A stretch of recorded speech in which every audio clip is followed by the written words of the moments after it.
ایک انسان وہ ہے کہ جو بنیادی طور پر جذبات سے فیصلہ کرتا ہے.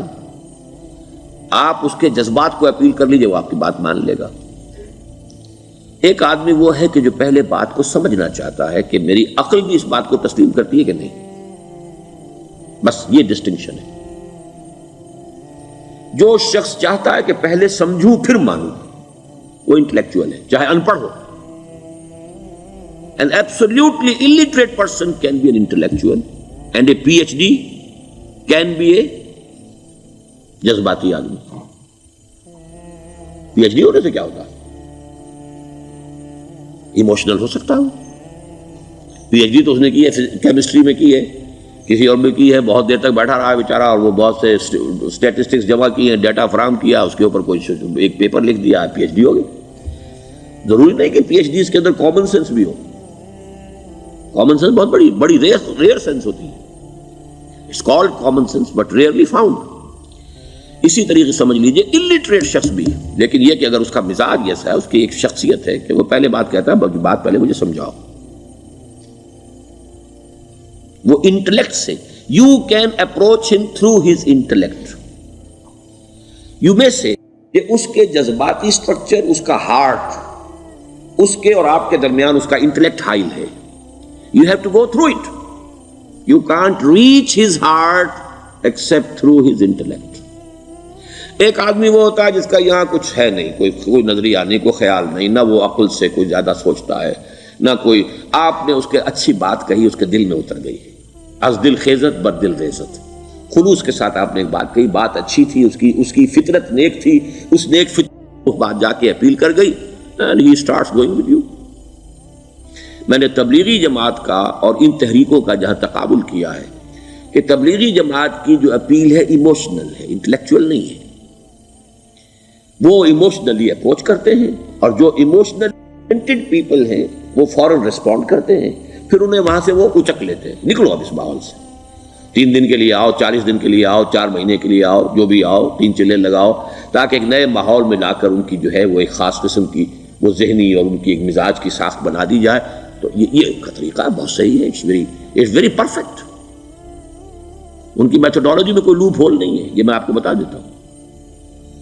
اس لیے کہ آج اس کے شخص کے دل میں ایک اچھا جذبہ ابھرا ہے، اور وہ کل ہو سکتا ہے نہ رہے. یو کیش، ابھی کیش لو، ان سے نقد لو، نکالو بھائی، وقت نکالو، نقد. اور ان کا بڑا پیارا جملہ ہے، گھر گئے تو گر گئے. بڑا پیارا جملہ، گھر گئے تو گر گئے. یعنی یہی وعدہ تو کر لو نا کہ بھائی ارادے تو کر لو. بڑا پیارا انداز ہے یہ، بھائی ارادے تو کر لو. وہ ارادہ کر لیا تو آپ ایک وعدے کی وجہ سے بند گئے. اب یہ کہ اچھا بھائی چلو نکلو، اب نکل گئے تو پھر تو ان کے قابو میں آئی گئے. اب آپ انہوں نے 24 گھنٹے وہ آپ کو جو ہے اس میں رکھنا ہے کہ وہ آپ اپنی ساری سوچ وہ سب کی سب جو ہے وہ سب جاتی رہے گی. تو یہ اپنی جگہ پر it's a very perfect methodology, لیکن اس کی اپیل لمیٹڈ ہے to emotional people, not to intellectuals. ہاں ان میں ہیں پروفیسرز ہیں، یہ ہیں ڈاکٹرز ہیں، لیکن وہ ضروری نہیں کہ انٹلیکچوئل ہو. پروفیشنل ہے، ان کا ایک اپنا ایک سمجھ ہے، اس میں کام کرتے ہیں. تو یہ جو ایٹیچیوڈ ہے کہ ذہن کے راستے سے اپروچ کرنا، اسی لیے قرآن کی اپیل کیا ہے؟ افلا تعقلون، افلا یعقلون، افلا تذکرون. ساری باتیں عقل سے کہا. ابھی میں نے جیسا کہ آپ کو بتایا، قرآن تو یہ کہتا ہے کہ بغیر یا تو عقل سے بات مانی جائے گی، اور یا قرآن کی بات مانی جائے گی، یا رسول کی بات مانی جائے گی. العلم علمان ولا تخف ما ليس لك به علم ان السمع والبصر والفؤاد كل اولئك كان عنه مسؤولا. کسی ایسی چیز کی پیروی نہ کرو جس کے لیے تمہارے پاس علم نہیں. علم 2 ہے، یا آپ کو اپنے حواس کے ذریعے سے علم حاصل ہوا ہے، عقل سے حاصل ہوا ہے، اور یا پھر یہ کہ وہی سے حاصل. تو یہ ہے اصل میں کسی بھی انقلابی تحریک کے لیے جو پہلا نیوکلیس بنتا ہے وہ انٹلیکچوئلز کا ہوتا ہے. پھر یہ کہ وہ چیز جو ہے عام لوگوں کے اندر بھی نیچے اترتی ہے. اس کے بعد جو فائنل سٹیج ہوتی ہے اس میں تو آپ کو عوام کو موٹیویٹ کرنا پڑے گا. اب وہ وہاں انٹلیکچوئل اپیل نہیں چلے گی، وہاں پھر ایموشنل اپیل چلے گی. لیکن وہ کب چلے گی؟ جبکہ ایک مضبوط جماعت ایسی پیدا ہو چکی ہو کہ جو سمجھ کر آئی ہو، علی وجہ البصیرت مان رہی ہو چل رہی ہو اپنی دونوں آنکھیں کھول کر چل رہی ہو، پھر ڈسپلنڈ ہو، پھر جو کچھ کہہ رہی ہے وہ کر بھی رہی ہو. ایسی مضبوط جماعت ہوگی تو ایک عوامی جو ہے کوئی تحریک اٹھا کر اسے کنٹرول کر سکتی ہے، اسے ایک ڈائریکشن کے اندر رکھ سکتی ہے. ورنہ عوامی تحریک کو کوئی کر سکتا ہے؟ عوامی تحریک خود بخود بھی دائیں بائیں کسی طرف بڑھ جائے گی. جوش اور جذبات کے اندر تو پھر انسان جو ہے وہ پھر ادھر سے ادھر نکل جاتا ہے، پھر وہ حد اعتدال پر نہیں رہتا. اس کو کنٹرول کرنے کے لیے جیسے ریڑھ کی ہڈی ہے انسان کے جسم میں، وہ جب تک کھڑی ہے میرا پورا پوسچر کھڑا ہے، اگر اس میں سے کوئی ایک منکا بیٹھ گیا تو کوب نکل آئے گی انسان کی. تو وہ ریڑھ کی ہڈی جو ہے وہ جماعت ہے، انقلابی جماعت، جو کہ اسلامی انقلاب میں حزب اللہ جو ہم تنظیم اسلامی کے تحت کوشش کر رہے ہیں بنانے کی. اور یہ کہ اس کے لیے انٹلیکچوئل اپروچ کے لیے یہ سارا معاملہ ہے کہ جو اسلام کی نشأت ثانیہ سے شروع ہوا اور یہ سارا کام جو اب ہو رہا ہے، آپ سے بات ہو رہی ہے، آپ کو سمجھانے کی کوشش ہو رہی ہے کہ دین کو سمجھیے کہ دین ہے کیا، اس کا ہدف کیا ہے، اس کا بیسس کیا ہے، اس میں پرائرٹیز کیا ہیں. یہ ساری چیزیں کہ سمجھ سے آئیں آپ کے اندر، پھر آپ سمجھ کر اس شے کو قبول کریں. یہ ہماری پرائرٹی ہے. ہم آپ کو ایموشنلی موٹیویٹ کر کے حرکت میں نہیں لانا چاہتے. وہ سٹیج آئے گی، جب آئے گی، اگر وہ مضبوط جماعت پہلے تیار ہو جائے تو پھر وہ سٹیج آئے گی، پھر عوام کو موٹیویٹ کریں گے. اور اس وقت میں سمجھتا ہوں کہ اگر کوئی ایسی شکل ہمارے ذریعے سے اللہ نے پیدا کر دی تو مجھے یقین ہے کہ تبلیغی جماعت کے لوگوں کی بہت بڑی تعداد جو ہے کھنچ کر آ جائے گی، جیسے ویکیوم میں کوئی چیز کھنچ جاتی ہے. لیکن جبکہ انہیں معلوم ہو جائے کہ ہاں دین ہے واقعتاً، یہ کوئی اقتدار کی جنگ نہیں ہے، یہ کوئی اور مسئلہ نہیں ہے، کوئی اس میں شک و شبے سے بالا تر بات نہیں ہے، خالص دین کا مسئلہ ہے، اور اس کے اوپر کوئی تحریک شروع ہوئی تو پھر وہ نکل آئیں گے لوگ. حضور کے زمانے میں بھی سمجھ لیجیے، جیسا کہ میں نے کہا الٹریٹ ہونا اور بات ہے، لیکن یہ کہ انٹلیکچوئل جو ہے وہ اسٹرکچر آف پرسنالٹی ہوتا ہے، انٹلیکچوئل یا ایموشنل.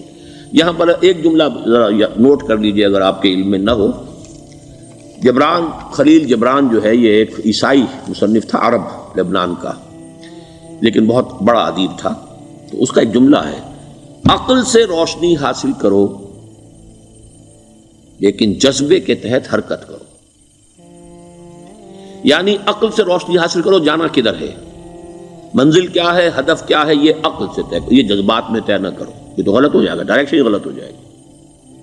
لیکن جب طے کر لیا، عقل سے پہچان لیا، دس از دی آئیڈیل، دس از دی گول، یہ میرا مقصود ہے، اب عقل کو ذرا ایک طرف رکھ دو. اگر عقل کو رکھے رکھا یہ چلنے ہی نہیں دے گی، یہ کہے گی کہ ذرا سوچو تو صحیح، بیوی بچے ہیں، یہ ہے، گھر بار ہے، یہ عقل تو پھر یہ سکھائے گی. عقل کے معنی باندھنے کے ہیں، یہ معلوم ہے آپ، عقل کے معنی باندھنا. اقال جو یہ عرب لوگ اپنے سر کے اوپر یہ لگتے ہیں، اقال، یہ کیا تھا اصل میں؟ یہ عرب بدو جب ہوتا تھا، بدو وہ اپنے سر پر ایک رسی باندھ لیتا تھا کہ جہاں کہیں وہ اونٹ سے اترے گا وہ رسی اپنے سر پر سے کھولے گا اور اونٹ کا گھٹنا اس سے باندھ دے گا. ایک گھٹنا باندھ دیتا تھا تاکہ اب یہ اونٹ دوڑنے کے قابل نہیں رہا، 3 پاؤں سے اچک اچک کر، ادھر سے کوئی کیکر کا درخت ہے کچھ کھا لے گا، کہیں اور چلا جائے گا، دوڑ تو نہیں سکتا. اس رسی کو وہ اقال کہتے تھے. اب جب اس نے پھر چلنا ہے، سفر شروع کرنا ہے، وہ رسی اونٹ کے گھٹنے پر سے کھولی اور اپنے سر پر باندھ لی. یہ اقال تھا جو اب یہ سنہری اقال باندھے پھرتے ہیں بادشاہ لوگ. That is the basis of their اقال. اسی لیے حدیث آتی ہے کہ ایک بدو، ایک عرب باہر سے آئے، اونٹنی کو انہوں نے بغیر باندھے، وہ مسجد نبوی سے باہر حضور نے دیکھا کہ وہ اونٹنی کو انہوں نے باندھا نہیں، اس کا گھٹنا، اور وہ چلے آئے. حضور نے پوچھا کہ تم نے اونٹنی کا گھٹنا کیوں نہیں باندھا؟ انہوں نے عرض کیا کہ میں نے اللہ پر توکل کیا. تو حضور نے فرمایا یہ غلط ہے، اعقلھا ثم توکل، پہلے اس کو باندھ دو پھر توکل کرو. اسباب اور وسائل و ذرائع کا استعمال یہ تم پر لازم ہے، لیکن توکل اس پر نہ کرو، توکل اللہ پر. یہ ہے بیسک جو یعنی بیلنسڈ رائے ہے کہ آپ ایسے بالکل اسباب سے مستغنی ہو جائیں تب بھی غلط بات ہے. آپ you do whatever you can do، لیکن یہ کہ اس کے بعد یہ نہ سمجھو کہ میرے اس کرنے سے کچھ ہو جائے گا، یہ میرے وسائل اور ذرائع سے کوئی نتائج نکل آئیں گے، نتیجہ اللہ کے ہاتھ میں. تو اعقلھا ثم توکل، یہ اعقل عقل کے معنی باندھنا، پہلے باندھو اس کو. تو اگر چلنے میں تو عقل کو ایک طرف رکھ دو. بے خطر کود پڑا آتش نمرود میں عشق، عقل ہے محو تماشائے لبے بام ابھی. عقل تو نہیں اجازت دے سکتی تھی حضرت ابراہیم کو کہ کود جاؤ آگ میں.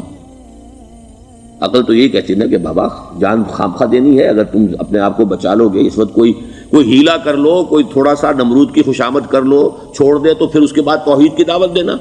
لیکن یہ کہ زندگی ختم ہو گئی تو توحید کی دعوت کون دے گا؟ عقل تو یہ سکھاتی نا، پٹی پڑھاتی. لیکن بے خطر کود پڑا آتش نمرود میں عشق. عقل ہے محو تماشائے لبے بام ابھی. عقل تو وہیں بیٹھی دیکھ رہی ہے کہ یہ کیا کیا اس نے. یہ jumped, he should not have jumped.